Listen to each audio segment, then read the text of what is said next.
At PPC, we don't usually conventionally deadlift. A conventional deadlift looks like this. We've got a barbell setup, our feet are about hip width apart, and essentially I want to pick this weight up off the ground using my posterior chain. So I keep the bar close to myself, hip width apart, hands outside the knees, lock out the tension, load the back of the legs, load the posterior chain, and pull up to standing.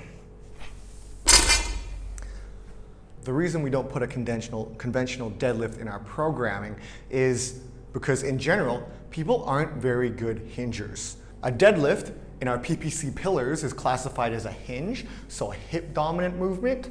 A squat would be a knee dominant movement. As we deal with athletes, usually court and field sports, and the general population, most don't have the requisite mobility to get into these good positions and or the strength or motor control to handle loads at end range. And we have this quote here, move well first, then load, otherwise you're just getting better at doing something poorly. An underrated variation is a sumo squat deadlift. A sumo would be very wide on the stance. A sumo squat is a happy medium between conventional stance and sumo.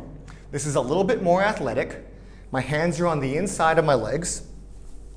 I can really get into my hips better, and I can really put some force into the ground.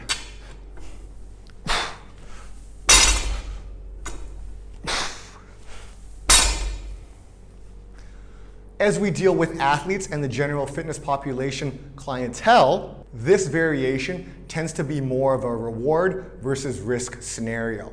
Where the conventional deadlift, if we can't move well in those deep end ranges because of mobility, strength, or motor control, if we force that issue, it's kind of like putting a round peg in a square hole, and you're more likely just going to get better at doing something poorly and increase your injury risk. If we're still having trouble getting to our hips, what we can do is raise the barbell from the floor. So I put the barbell on some pads. That's going to decrease my range of motion, decrease the amount that I have to go down into my weak and uncontrollable ranges of motion. So from here, same deal. Now we're just raised. It's closer to my body from the start. We get in that nice sumo squatty stance. Hands on the inside, load the legs, pull it up. Give these a go in your main strength set.